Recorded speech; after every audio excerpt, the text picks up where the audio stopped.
perjalanan yang mungkin kita tidak menemukan jalan terjal atau bisa jalan ini bisa kita lalui dengan aman atau baik. Dan ini penggambaran untuk istilahnya garis-garis cekung. Jadi kalau misalnya kita jalan dari bukit sini sampai ke luar wilayah, ini aman jalan ini. Tetapi kalau kita akan bertemu seperti ini, garis V atau garis yang terlalu rapat, ini kondisi konturnya bisa dikatakan terjal kalau rapat seperti ini. Tetapi kalau kondisi garis yang seperti ini bisa jadi nanti ketemu sungai. Ini merupakan jalurnya sungai. Seperti itu. Ini agak sulit ditempuh. Nah, ketika berbicara masalah peta kontur, lagi-lagi kita akan menemukan interval kontur. Tadi sempat disinggung masalah interval kontur, berarti ada garis satu dengan garis lain, intervalnya berapa? Atau CI-nya berapa? Atau CI-nya berapa?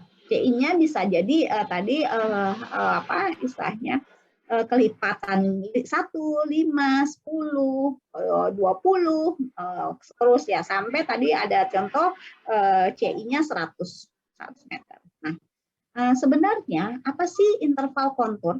Interval kontur adalah penarikan antara kontur satu dengan kontur yang lain berdasarkan perbedaan ketinggian.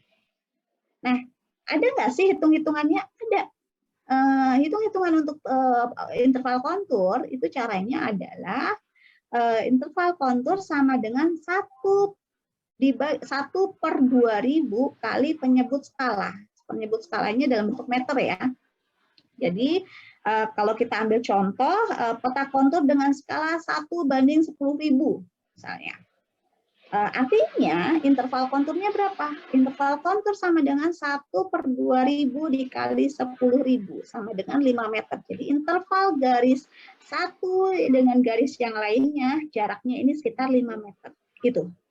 Jadi kalau kita mau lihat atau membaca peta kontur berapa sih jarak atau garis yang satu dengan garis yang lain, itu kita lihat dulu skalanya. Dari skalanya kita bisa bagi bisa kalikan dengan 1/2000. Nanti akan ketemu interval dari masing-masing peta kontur di sini. Nah, peta kontur ini atau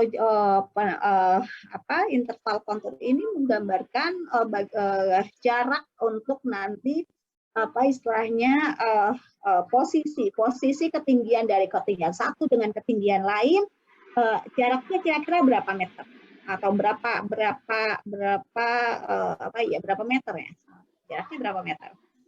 Mungkin 5 meter, 10 meter, 200 meter misalnya. Nah, ini beda-beda tergantung nanti skala penyebutan dari peta tersebut. Kemudian dari penarikan kontur penarikan kontur ini berhubungan dengan perkiraan atau interpolasi. Jadi kalau misalnya kita mau melihat ini misalnya kita melihat peta kontur dari seperti ini. Ini merupakan kalau kita mau narik garis dari pucuk, misalnya dari ujung bukit, dari titik bukit tertinggi misalnya yang ada di tengah ini, kemudian kita tarik ke arah ke kanan atau ke arah jalanan untuk sampai daratan atau dasar dari ketinggian itu daratan yang paling rendah misalnya. Ini merupakan penggambaran dari interpolasi yang ada di suatu daerah tertentu. Jadi dalam penarikan peta kontur yang ini, ini merupakan penggambaran atau perkiraan dari interpolasi suatu daerah atau suatu wilayah. Nah, ketika berbicara masalah peta kontur, gimana sih aplikasinya di lapangan dalam pemahaman untuk beda tinggi di lapangan? Ini penggambarannya. Ketika kita mau membuat suatu gambaran atau peta wilayah dari misalnya beberapa bukit di suatu lokasi. Ini aplikasinya kita melihat di lapangan, kemudian dari hasil penglihatan ini kita akan gambarkan berapa jaraknya dari jarak titik pengamatan satu ke pengamatan berikutnya, kedua kemudian ke berikutnya itu nanti kita gambarkan dari garis-garis ini. Jaraknya ini kita bisa bentuk tentukan dari hasil pengamatan misalnya dengan teodolit, salah satunya seperti itu. Nah, ini juga perlu dipahami ketika kita mengambil sampling di lapangan atau pengamatan di lapangan atau penelitian di lapangan dalam survei. Gimana cara ukurnya yang baik? Ini ketika kita mau mengukur misalnya, mengukur dari titik A sebelah kiri ini ke titik B yang dengan ketinggian atau elevasi yang lumayan, kemudian ke titik C, ke dataran rendah berikutnya, sampai ke misalnya ke titik-titik perbukitan yang lain. Kalau memang dia kondisi konturnya ini turun naik seperti ini, atau topografinya turun naik seperti ini, kita tidak bisa langsung ngambil misalnya dari titik A sebelah kiri, kemudian langsung lompat ke daratan berikutnya. Itu nanti hasilnya bias dalam penggambaran kontur. Jadi pengukurannya perlu dari titik 1, kemudian di mana puncak gunung atau puncak bukitnya, kemudian di situ kita akan mengukur lagi daerah landainya. Ketika ketemu bukitnya, kita tidak boleh melewati bukit itu, tetapi harus di mana titik tertingginya, baru dari titik tertinggi ke bukit. Nah, bagaimana kalau di situ ada danau misalnya? Ya kita harus melihat dulu sesuai dengan ukuran di mana kira-kira peletakan untuk tiang pengukurnya ini atau titik pengamatan atau beda tinggi ini. Jadi kita masih bisa melihat titik terendahnya dulu. Jadi tidak langsung penggambarannya seperti ini. Ini tidak boleh kalau langsung ketemu ini posisi dataran yang ini kita anggap sama aja, sama rata misalnya tingginya. Ini tidak boleh karena di sini kita akan melalui danau misalnya. Itu. Jadi ini sebagai salah satu gambaran dalam pengingat ketika kita survei di lapangan. Kemudian ini gambarannya, kemarin sempat kita singgung juga bagaimana cara pemetaan pohon di suatu wilayah misalnya. Kita harus buat dulu PU-nya, mulai dari PU penggambaran PU-nya di mana, posisi awal startnya di mana. Mungkin nanti kalau praktek pengelolaan hutan ya, P2H. P2H kita akan belajar masalah PU-PU-an, jadi masalah ini juga. Sebelumnya ada pengukuran-pengukuran lain atau pembelajaran lain pada praktik pada mata kuliah lain, manajemen hutan kalau nggak salah. Itu teman-teman dari manajemen nanti yang akan membahas lebih jauh juga. Tetapi ini sebagai ilmu pengetahuan awal aja, ini dalam pemahaman untuk peta pohon. Jadi bagaimana mulai menggambarkan posisi EPU-nya dulu, kemudian start awal pengukuran, kemudian kita melihat dari start awal ini berapa jarak dari titik kita ke titik pohon, kemudian istilahnya kemudian kita berjalan lagi untuk pengukuran dari titik pohon ke titik berikutnya. Nah, ketika berbicara masalah peta kontur, ini sebenarnya tidak lepas dari bagaimana penomoran jalur. Penomoran jalur mulai dari paling barat misalnya dari titik 0 yang terletak pada baseline-nya, kemudian ada ukuran jaraknya, ukuran jarak dari elevasi satu dengan elevasi lain atau dari PU1 ke PU berikutnya, kemudian ada pasangan patoknya, di mana pasangan patok yang tepatnya, kemudian dari situ juga kita akan mendata mulai mendata baseline atau bagian-bagian yang perlu diperhatikan dalam pengukuran. Ini salah satu penggambaran outputnya di lapangan juga ketika kita menggunakan istilahnya pengukuran dengan menggunakan alat, kemudian kita proyeksikan dalam bentuk peta. Nah, Ketika berbicara masalah pengukuran tinggi, berarti ada pengukuran beda tinggi atau sifat datar. Pada prinsipnya, pengukuran beda tinggi atau sifat datar ini secara konsep adalah penentuan beda tinggi antar dua titik dengan garis bidik bidik mendatar atau horizontal yang diarahkan pada rambu-rambu yang berdiri tegak atau vertikal. Jadi penentuan beda tinggi ini merupakan gambaran garis bidiknya secara vertikal dan atau horizontal yang diarahkan dengan rambu-rambu yang tegak atau vertikal. Kemudian alatnya yaitu dengan alat-alat yang lebih tepat.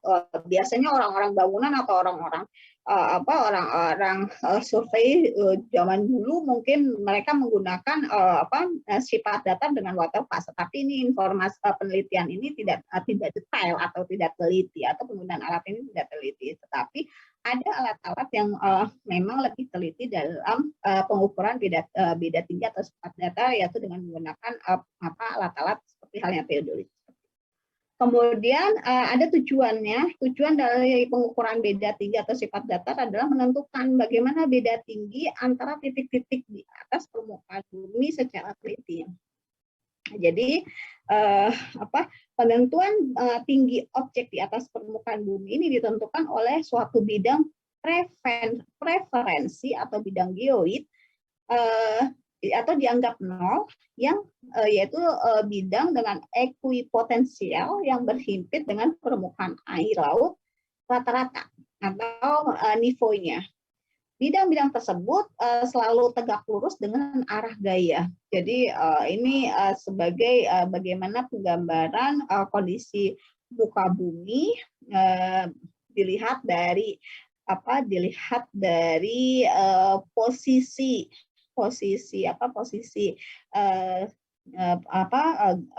tegak lurus dari bidang-bidang yang ada, atau dari istilahnya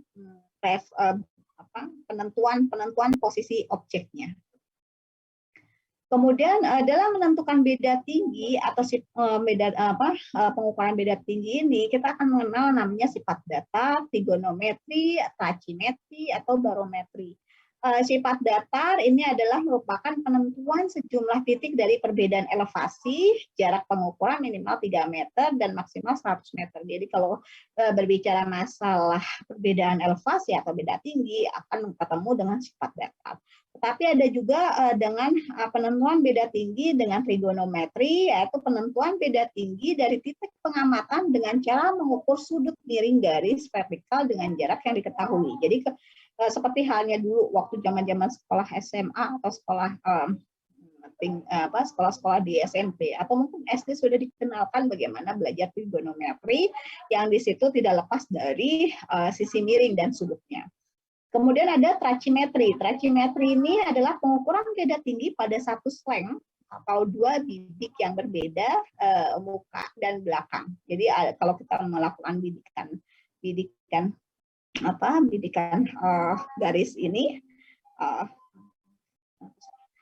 bidikan garis ini antara garis belakang dengan garis depan atau muka dan belakang ini dua bidik yang berbeda, dan inilah merupakan pengukuran dari satu sleng. Jadi satu sleng yang diukur pulang pergi atau beda tinggi pergi dan beda tinggi pulang akan diukur secara berbeda seperti itu. Kemudian ada barometri. Barometri yaitu pengukuran beda tinggi antar dua titik, perbedaan tekanan udara berkaitan dengan tinggi tempat. Biasanya digunakan dengan alat barometer, air laksa atau aneroid. Seperti itu. Ini salah satu penggambarannya. Ini sebagai salah satu gambaran bagaimana kita melakukan pengukuran beda tinggi saat di lapangan atau saat survei besok misalnya. Nah, itu dari saya untuk materi pengukuran tinggi. Ada pertanyaan dari sini, silakan. Bu, izin bertanya.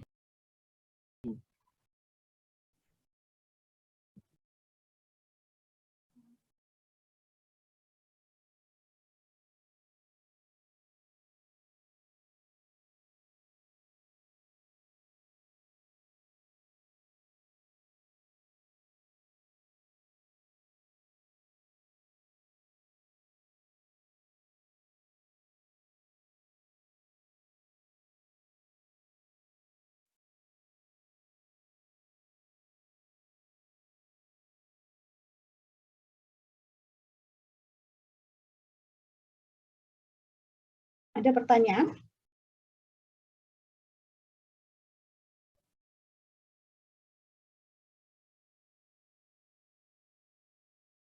Yang dari SMK dulu Gilang dan Freddy sempat belajar ini ya, atau bisa memahami ini ya waktu sekolah SMK sebelumnya. Kalau ini sudah pernah Bu, tapi kan belum sedalam ini gitu. Oh, baik. Iya, karena kita terima jadi, misalkan data kontur sudah jadi gitu kan. Kalau dari proses pembuatan belum pernah. Oh, baik. Ya. Ya. Nanti berharap bisa praktikum itu juga. Saya sudah ada asisten, nanti kita akan cek lagi untuk praktikumnya. Baik, ada pertanyaan dari sini? Silakan.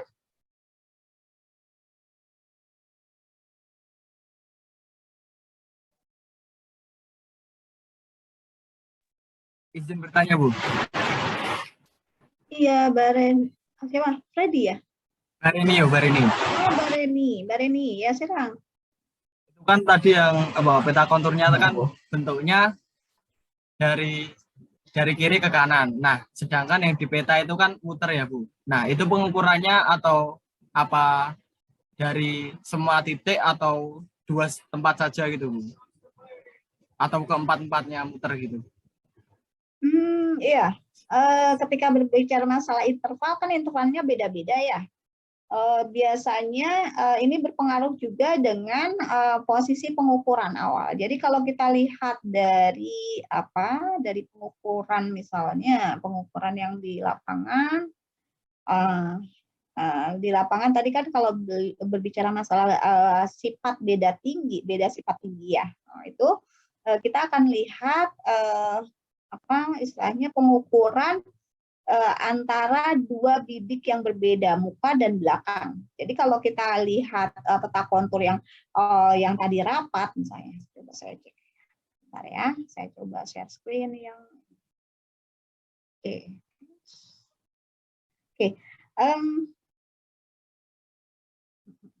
Bentar, saya coba share screen biar lebih ini. Oke, nih. Ketika kita lihat dari peta ini ya, peta kontur yang ini garis yang ke kiri ini mungkin agak lebih rapat dibandingkan garis yang ke kanan, bulat-bulatnya. Ini bagaimana sih ngukurnya?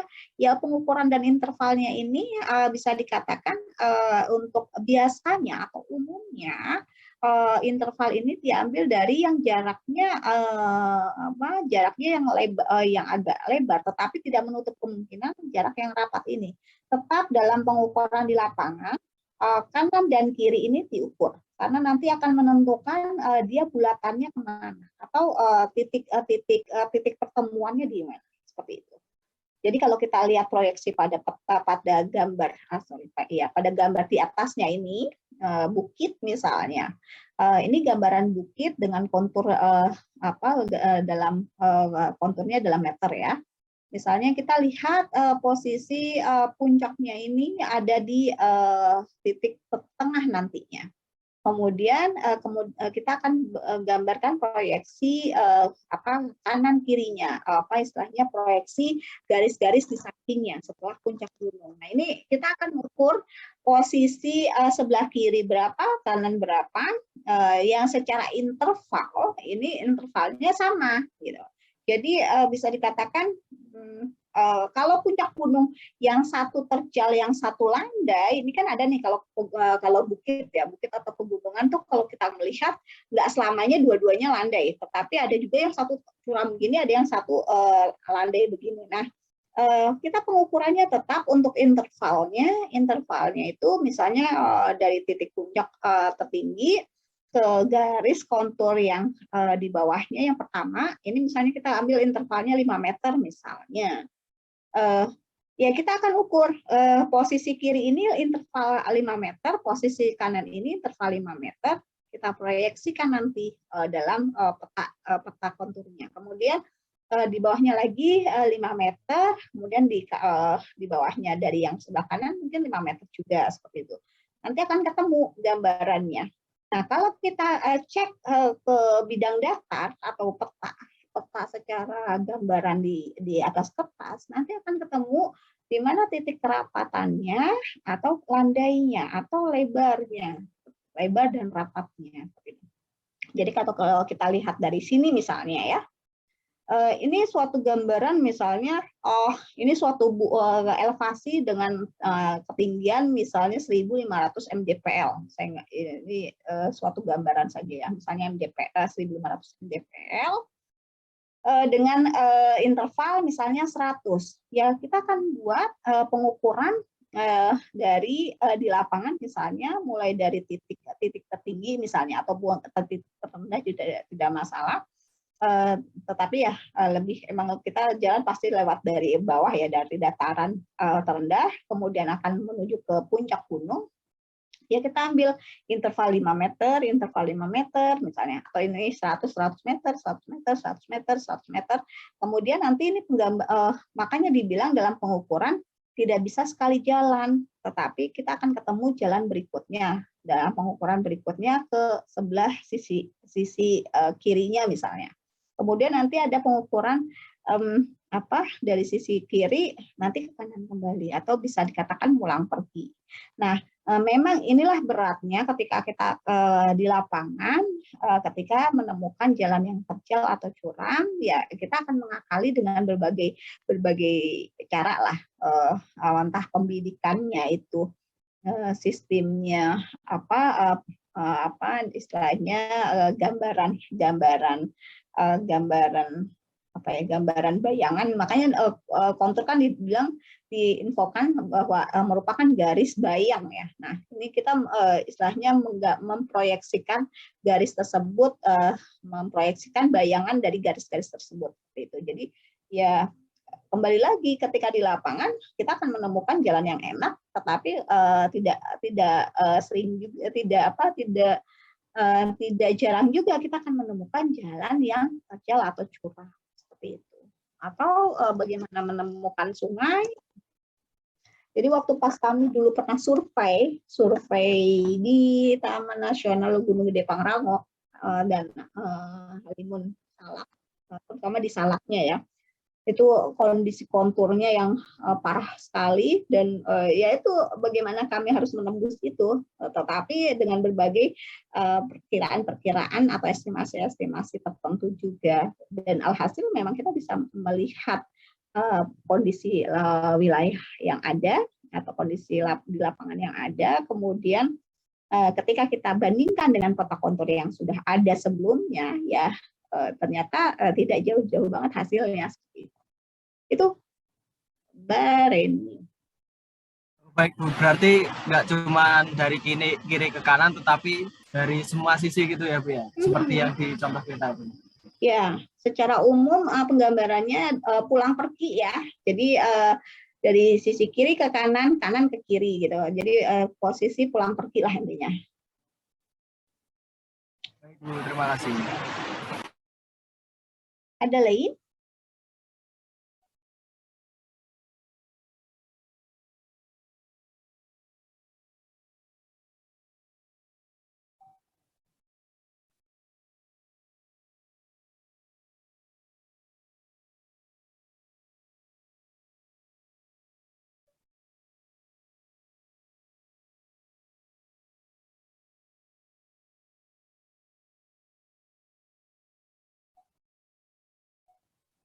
Yang belum presensi silakan presensi ya.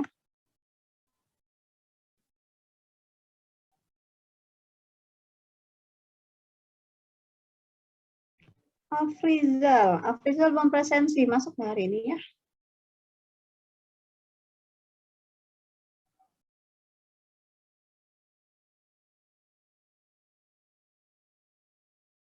Tadi kayaknya full 35.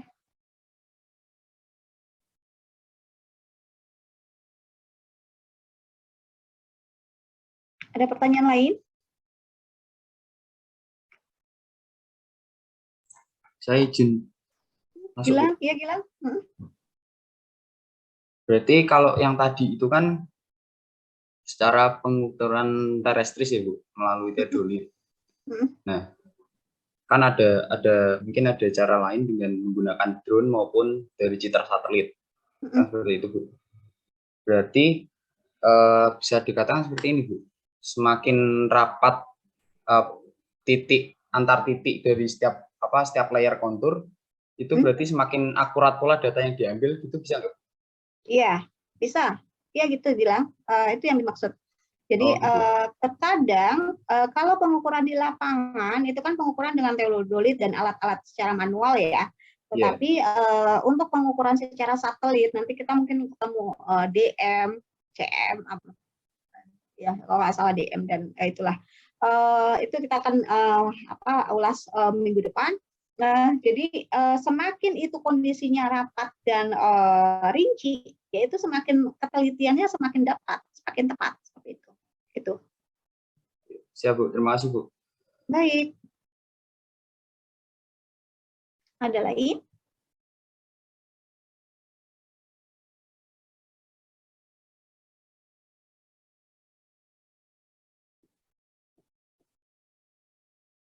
Minggu depan kita melihat terkait dengan pengukuran untuk pemetaan.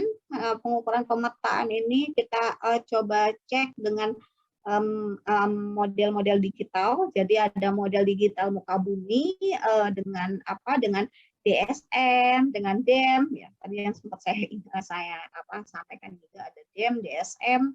Kemudian ada DMT, DTM, digital terrain model, model.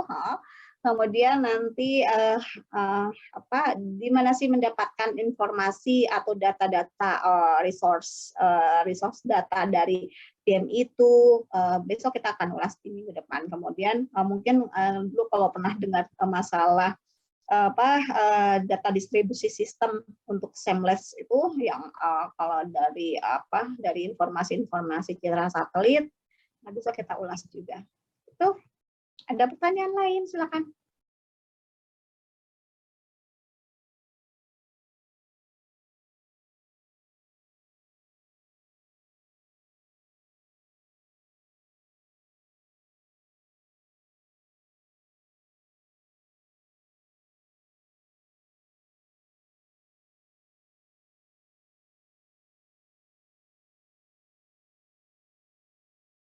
Cukup, tidak ada pertanyaan? Paham?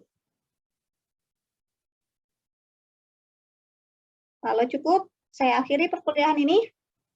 Kita ketemu di minggu depan di pertemuan terakhir dengan saya. Nanti setelah itu digantikan dengan Pak Ganjar dari Multana. Beliau pasti lebih banyak memahami kembali terkait dengan survei dan pemetaan, termasuk nanti kalau berbicara masalah peta atau proyeksi pemahaman software, beliau lebih memahami lebih jauh dari saya lagi, dan mungkin nanti bisa ditanyakan lebih jauh terkait dengan bagaimana pemahaman tentang survei dan pemetaan wilayah hutan ini. Beliau memang kesehariannya di ilmu tanah. Jadi secara tidak langsung pengukuran tanah beliau lebih dalam untuk mempelajarinya. Tetapi kalau ada pertanyaan lebih jauh terkait dengan sebelum UTS, nanti bisa diulas di minggu depan. Kita akan bahas sebelum UTS. Jadi kita ulas kembali. Ada sesuatu yang masih bingung atau masih belum paham, kita bahas kembali di minggu depan di waktu yang sama ya. Insya Allah nggak ada halangan. Itu dari saya cukup. Kalau nggak ada pertanyaan, kita ketemu minggu depan di waktu yang sama ya. Terima kasih banyak untuk perkuliahan hari ini. Yang belum presensi silakan presensi. Tadi masih ada satu orang yang belum presensi, saya cek barusan. Ada Afrizal ya. Nanti tolong diingatkan ya, koordinator siapa? Devitria. Tolong diingatkan nanti Afrizal belum presensi, tadi sempat kuliah atau tidak, khawatir tadi sempat masuk terus tiba-tiba sinyal kurang baik terus live. Nanti tolong dicek koordinator. Terima kasih banyak untuk perkuliahan hari ini. Selamat berpuasa untuk teman-teman yang puasa atau yang menjalankan ibadah puasa. Tetap semangat, semoga lancar dalam ibadah puasanya. Tetap jaga kesehatan. Sampai ketemu di pertemuan berikutnya. Terima kasih. Selamat sore semuanya. Assalamualaikum warahmatullahi wabarakatuh. Waalaikumsalam. Waalaikumsalam. Berbuka puasa. Selamat berbuka puasa. Ya, nanti Ya, ya. puasa.